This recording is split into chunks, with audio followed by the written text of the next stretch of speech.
going. Keep going.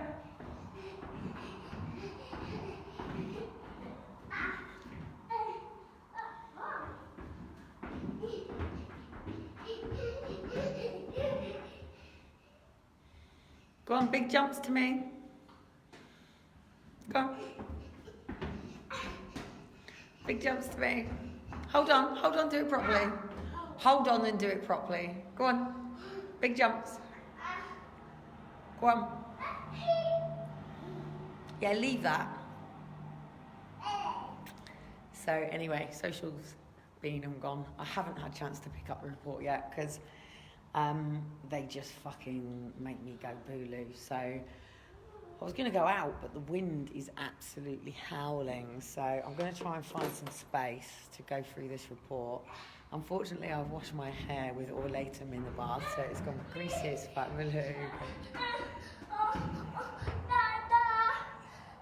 It's not Dada, darling. Dada's working. In fact, Dada's phone's gone back off. So yeah, I'll go through it, see what they've got to say, see what they are proposing, I suppose, and see what their opinion is. But the challenge is, since the 15th of December, I've had 2 police officers, 2 social workers.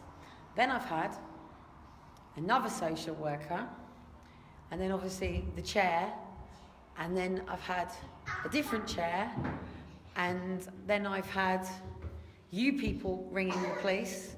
So I've then had 2 sets of police officers, 2 sets of police officers, 2 sets of police officers, as well as the fact that I've had police officers holding my car with potentially armed when they pulled us over, plus the fact that I've had the police officers remove us from the seat.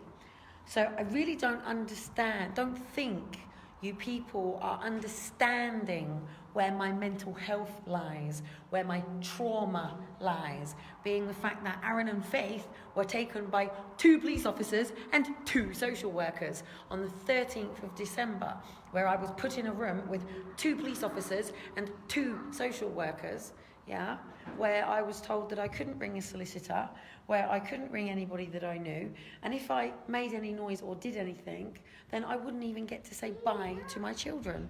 So since then, I have been dealing with my trauma, and as you know, even attending festivals is really difficult for me because of the amount of police.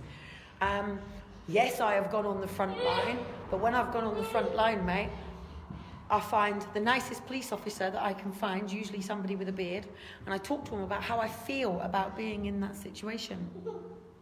Because ultimately, my fear, false evidence that appears real, that actually is a truth in this country, is being sectioned, arrested or detained. Same as Dean's fear. And that's why women out there, by the way, when you and your men are having an argument and there are threats of police, you bring out the fucking lion in a man. Why? Because you're removing him from his home. 2, you're removing him from his children. And you're bringing exactly the same trauma that mothers have, but men cope with it in very different ways. Men and women are different people. I have said to you that the problem in this country is when people are going through trauma and pressure, there is no proper support. Yes, we have a thing called Relate. However, even Jeremy Kyle, even all of the other things, will not deal with any couples like me and Dean. No, we are not a DV couple. No, Dean is not a perpetrator, and neither am I. What I was trying to show you is when social workers come in gaslighting, how they treat the fathers. Let's go back to the good old chickens and the egg, hey? So, anyway, the farmers want the eggs. So how does the farmer get the eggs? I know, but you're not actually hurting my ankles, so it's not a problem. It's when you do it with your car and you just ram your car up the back of my legs I don't like. But you can beat me with a booth ball as much as you like. So, anyway, where was I before I go and try and see what my kids want to go and do for the day?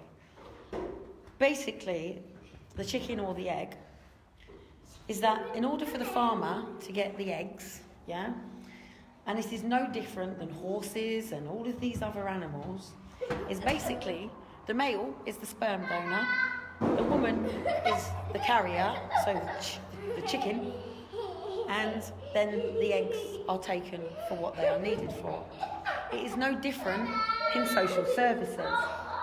Get rid of the father, alienate the mother, isolate the mother, make the mother so she can't actually cope and burns out, and therefore they can come in and take the children. Yes, I don't like this system, okay? Now, it is about time that women who open their legs to men actually make a decision on whether they're going to spend the rest of their lives with their men, because there is a lot of men in the world grieving because they've been taken away from their children. Yeah? Oh, watch out, and that's just crushed my toe. Are you hurt? Because it's just crushed my toe. Are you all right? You're all right. I'm just moving because my neighbour's just opening his door, so to respects to my neighbour who has totally got my respect after what he had to do the other day. Off his door, dude. So yes, we are ending up in a world of slappers going out to clubs, getting knocked up, not telling men that they're even the father. Some women telling men that they are the father when they're not the father. I know you are, darling, but we're going to go to the park in a minute. And women who are also telling fathers they are the father when they're not the father. Well, why would you want to do that? That's your kite. Do you want to take your kite down to the front of the sea? Shall we see if the kite will work down at the sea? Because it's windy. It's windy enough for it. Definitely windy enough for it. Oh, hang on a minute. My friends have just come to see me. Hang on, guys.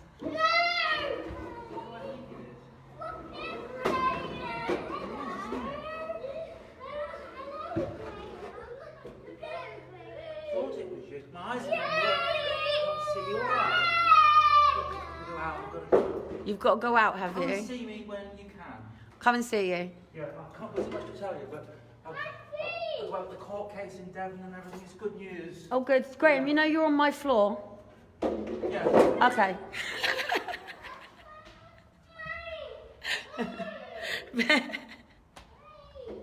Yes, Graham's gone. Leave Graham. Leave Graham, dude. Close that door now. It's an emergency door. So anyway, I've got to take Graham to Devon to go and sort his family will out because bang bang, his stepmother witch is dead apparently. So that means he gets his inheritance split between him and his brother and his sister, and he wants me to help him out because obviously he's the alcoholic and that of the family. And yeah, so anyway, his family pretty much own most of Dartmoor. I can't remember, there was all that Dartmoor stuff, wasn't there? So yeah, I'm going to go through the report. I've had enough of it because... Oh, that's not a is that a face plant? Is that a serious face plant or is that not a face plant? Elijah, is that a face plant? Oh, Shiloh, don't grab him by the head, mate. That's how I got into trouble doing that. Don't grab him by... Hey. Right, what are we doing? Are we going out? Let me have a look. Let me have a look. He face planted. Oh, what's going on down there? Right, are we going out? Look at this. So anyway, on that note, I'm going to go and find somewhere to go and read this damn stupid report. I will probably kick off goodness knows how many times as I read it. I don't have a laptop, so now I'm officially screwed. What's the matter now? Now you've hurt a knee. Stretch it out. And then basically I've got to respond to it somehow. So maybe try and write it on email and then send it to Amber to put in a document to email me or something. We'll try and sort it out. But literally I'm going to spend the weekend responding. But I'm not just responding to this report. I'm now responding to 42 years worth of systematic abuse because I was born here with Ehlers-Danlos syndrome and autism and dyslexia, and it was masked for so many years that I've been quite really badly abused by the system, very badly. If I go to A&E, I end up being sectioned and left. So basically, I've been in pain since I turned up to A&E 7 years ago, and I've been left ever since, basically. So, oh, what are we doing now? What are you getting frustrated? What are you trying to, what? Really? You two got to pick it up like that. No. I gotta go and deal with my kids now, guys. See you later.